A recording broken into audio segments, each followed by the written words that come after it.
Hey, sir, you know you're backwards, right?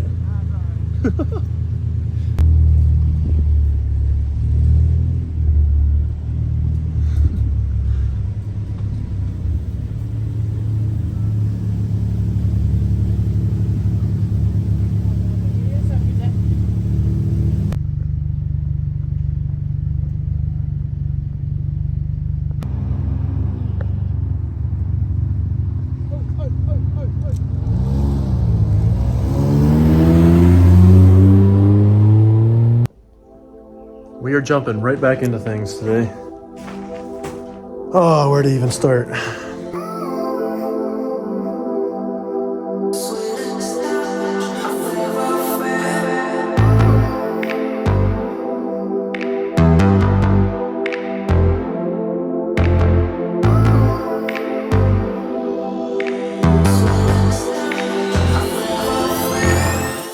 I guess I'm going to continue with the wiring thing, and we are going to install the harness. So this is a flying lead harness that I made completely by hand.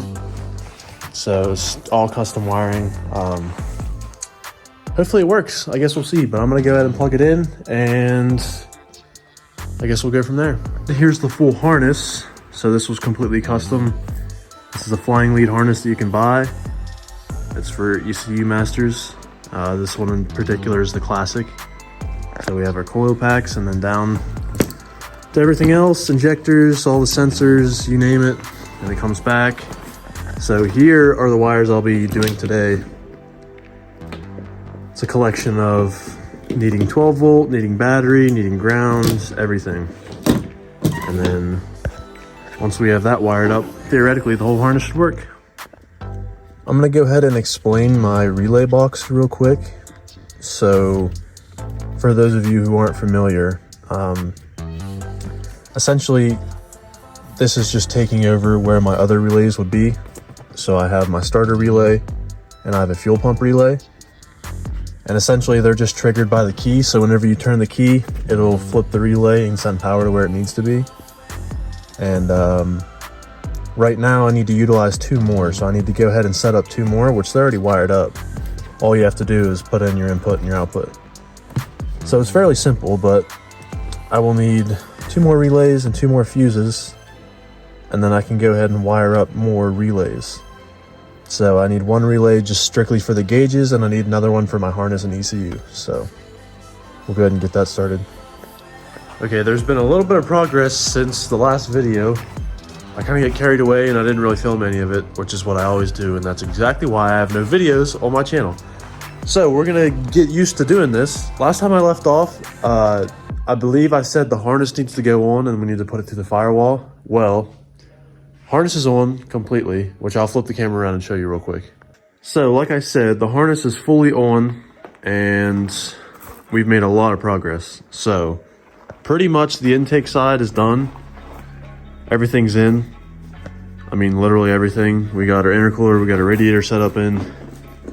We need a radiator hose up here.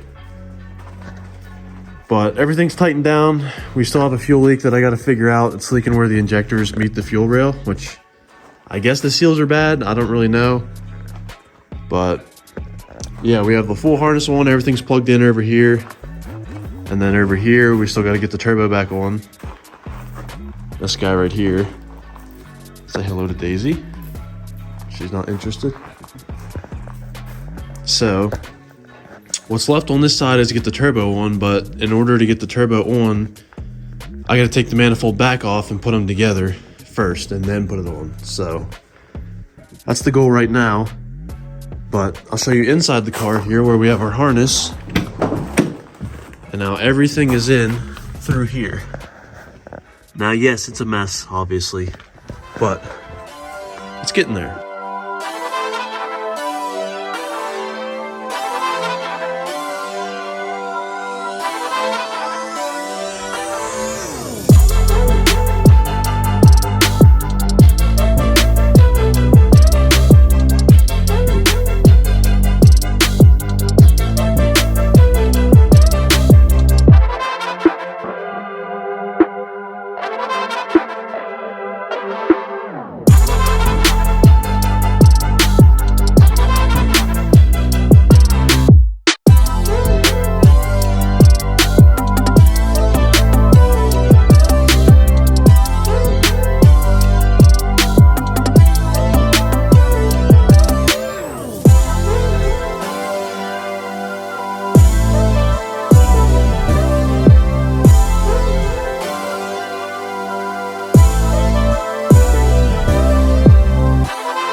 It is now 2 days later from the video that I just recorded.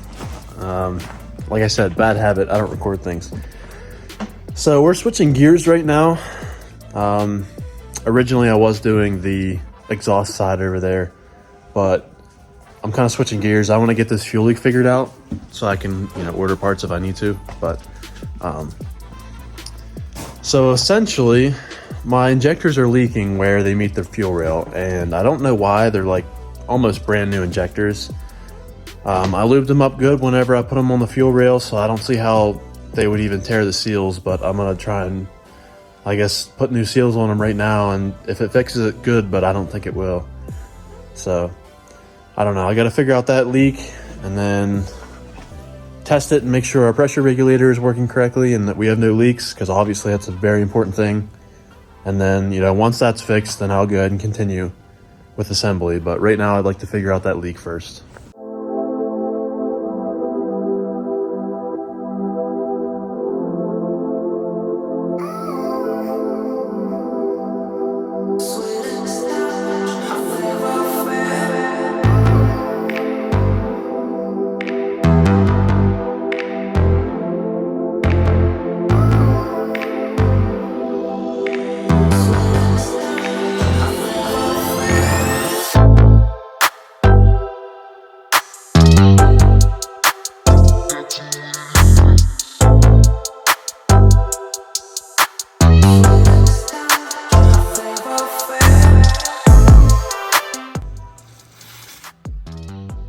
I've just messed with this thing for a while.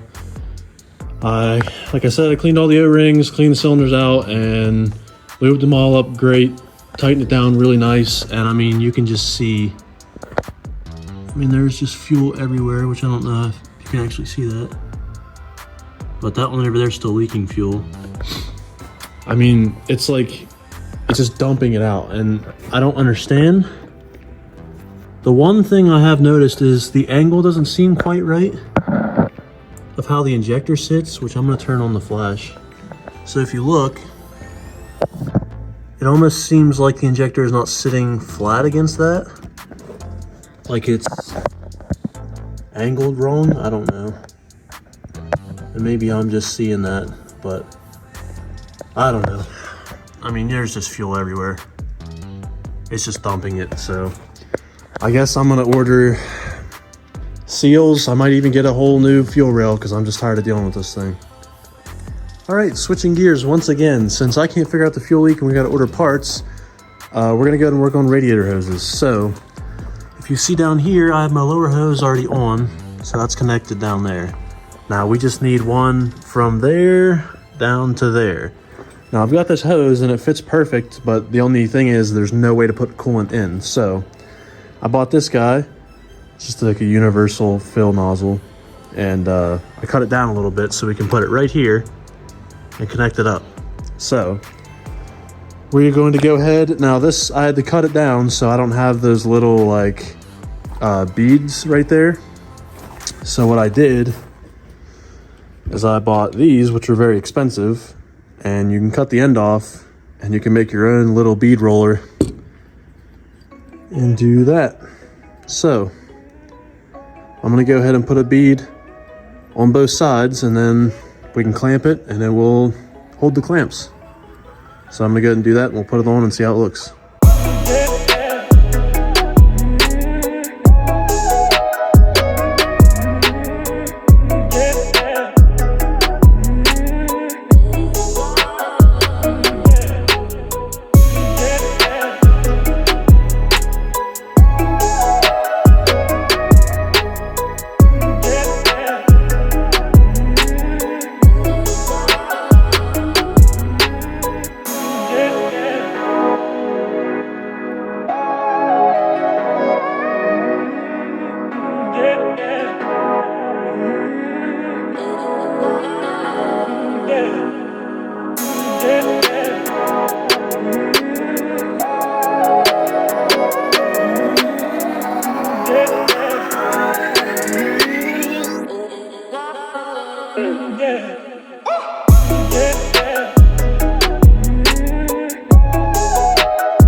Okay, so the coolant system is pretty much done. I mean, not quite. We still got to do our overflow. But there's that side, and that is the coolant temp sensor for the fans. Which I have the relay and everything for that. I need to wire that up still, but here's this side. Goes down. Don't worry about the 4 clamps. Those who know. But yeah, what do I do next? I don't know. Let me think about it. Since I was mentioning the fans, I'm going to go ahead and wire those up. So it's going to be very, very simple. Fans are very easy to wire up. So I'm going to flip the camera around and show you. So coming off the fans, which you can't see them right now, are these 2 wires, which is power and ground. Very, very simple. Now, it gets more complicated than that because you don't want your fans on all the time. I mean, I don't at least. So that's where we bring in this relay. So this relay is going to activate the fans and switch power to them whenever it reaches a certain temperature. Now, I don't remember the temperature, but that sensor right there, once it reaches like 150 degrees or whatever, it'll send power to the relay, and then those pigtails right there connect to the fans, and it'll turn them on. So the only issue I'm having right now is these pigtails do not match those, which isn't that big of a deal. I'm going to go ahead and cut them off this fan because these are the matching ones, and then I'm just going to go ahead and splice those onto there and those onto there, and then this will all be plug and play, and I can just plug in my relay that I used before, and we'll have working fans.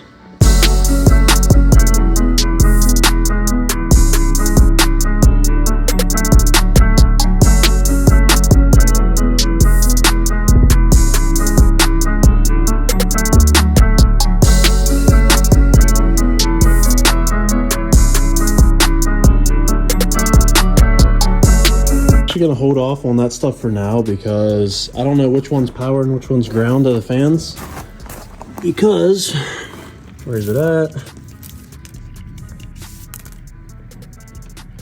They are not normal colors. I have no clue which one's which, and maybe they're reversible, I don't know, but in order to know, I would have to actually plug it in and see which one's pull and which one's push, and I don't really feel like doing that right now. So I'm going to see if I can find the manual for these things. It's probably around here somewhere. I have no clue. But, yeah, I need to figure out how to wire those up. I have that wire on, and it goes down to my relay, which is mounted right there. And, of course, it's all a mess right now. But, like I said, ignore that. But it's not looking half bad. It's coming together slowly. So I'm going to go ahead and end off on that.